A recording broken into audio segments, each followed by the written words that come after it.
예, 이재용 삼성 부회장이 직접 대국민 사과를 하는 건 법원의 압박에 밀려서라는 측면이 분명히 있습니다. 하지만 그 내용을 자세히 들여다보면 평가할 수 있는 대목도 적지 않습니다. 특히 삼성이 한국의 기업 문화를 주도해온 기업이라는 점에서 보면 시사하는 바가 적지 않을 것 같아서 오늘은 장원준 경제산업부장이 직접 스튜디오에 나왔습니다. 자, 어서 오십시오. 일단 이 부회장의 사과 수위, 이건 어떻게 평가할 수 있을까요? 예상보다는 높다. 강력하다. 그런 예. 반응이 조금 더 많은 것 같습니다. 예. 물론 일부에서는 구색 맞추기에 불과하다든지 또는 이 부회장 약속이 그냥 말뿐이지 과연 실행을 담보할 수 있겠느냐 이런 반론도 나오긴 합니다. 예. 그렇지만 제 아이들에게 회사 경영권을 물려주지 않겠다. 이렇게 전 국민이 보는 앞에서 생방송으로 직접 발언한 거기 때문에 경영권 승계 포기는 이제 기정사실화된 것 아닌가 그런 생각이 듭니다. 예.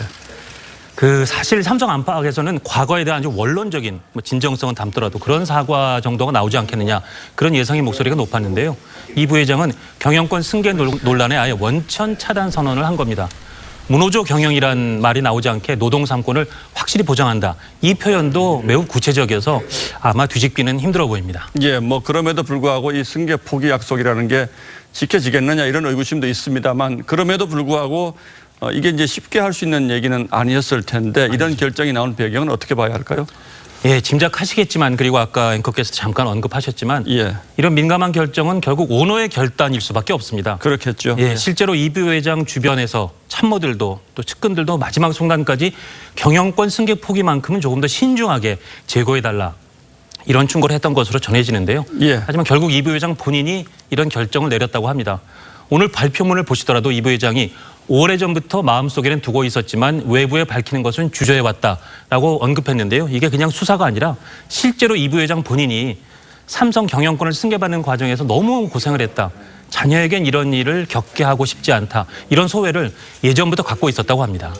예, 그 삼성의 경영권 승계 과정에서 느끼는 감정이 이제 본인의 감정과 국민의 감정에 조금 차이가 있을 수는 있겠습니다만, 그럴 수 있죠. 예. 자 어쨌든 뭐 그 경위에 어쨌든 삼성이 경영권 승계를 포기한다 이런 선언은 우리 그 기업 사회도 대단히 중요한 선언 아니겠습니까? 저는 그렇게 볼 수 있다고 생각합니다. 사실 우리나라의 경제 발전이라는 거를 기적이라는 표현까지 쓰면서 세계사적으로도 특별한 사례라고 보는 의견이 많지 않습니까? 그렇죠. 예. 그 중요한 특징 중에 하나로 소위 오너 경영을 꼽는 경우가 많습니다. 평가가 엇갈리긴 하지만 오너가 성패의 명운을 걸고 큰 결정을 내리면 그 결정에 따라서 거대 기업이 전략적으로 움직여서 목표 달성으로 돌진한다. 이런 시나리오의 모델이 한국코의 특징이라는 점, 그리고 그 모델의 대표적인 성공 사례가 삼성이라는 점, 이런 건 부인하기가 힘들 겁니다. 그런데 그런 삼성이 승계 포기를 한다면 이는 다른 대기업들에게도 영향을 끼칠 가능성이 높습니다. 물론 선단식 경영의 폐단이라든지 오너 독단 경영의 높은 위험성을 지적하는 목소리도 만만치는 않습니다만 어쨌든 대한민국 경제라고 하는 거대한 항공모함의 중요한 엔진 중 하나가 오늘부터 가동 중단 혹은 추진력 감소에 들어가기 시작했다. 이런 의미 부여는 분명히 가능할 것 같습니다. 예, 저는 뭐 개인적으로 이 의미를 상당히 긍정적으로 평가를 하고 싶은데 이게 어떻게 보면 법원의 결정에 밀려서 이런 결정을 내린다는 것은 좀 어떻게 보면 좀 불행한 일이 아닌가라는 느낌이 들기도 하고요. 어쨌든 뭐 여러 사람들이 여러 생각을 하긴 하겠습니다만 삼성 이재용 부회장 어쩌다가 이런 상황까지 몰리게 됐는지 좀 그 경위도 한번 좀 살펴볼 필요가 있을 것 같아요. 예. 이재용 부회장의 그 경영권 편법 승계 논란은 24년 전 삼성 에버랜드 전환사채 헐값 인수 이런 긴 이름의 사건까지 거슬러 올라갑니다. 예. 오늘 이재용 부회장도 입장문에서 그 승계 문제 관련해서 삼성 에버랜드, 삼성 SDS를 언급했다. 그래서 비난을 받았다. 이런 구체적인 표현을 써서 그게 무슨 사건이었지 하는 사람들의 기억을 좀 촉발시켰는데요. 예. 간단히 말해서 두 사안은 나중에 비싼 값이 될 게 확실시되는 삼성 주요 기업의 주식을 싼 값에 인수할 수 있는 절묘한 방법을 삼성의 최고 두뇌들이 마련했다. 그리고 이를 이재용 부회장이 따랐다. 이렇게 요약할 수 있습니다. 예. 얼마 전에 불거졌던 그 삼성물산과 제일모직 합병 사안도 논란의 본질은 비슷한데요.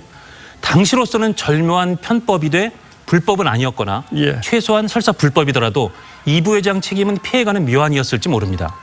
그러나 그러한 절묘한 편법을 점점 허용할 수 없다고 변화해간 시대적 상황, 또 그에 기반한 집요한 반격에 삼성은 결국 무릎을 꿇게 된 셈입니다. 예. 삼성 측은 아마 당시 나무만 보고 미래 숲은 놓쳐버린 소탐 대실에 지금은 땅을 치고 있을지도 모르겠습니다. 예, 뭐 우리 장 부장 지적한 것처럼 그 당시에 좀 다른 길을 선택했더라면 좀 다른 결과가 올 수도 있지 않았을까 이런 생각을 해보게 됩니다. 예, 장훈준 경제산업부장이었습니다. 잘 들었습니다. 예, 감사합니다.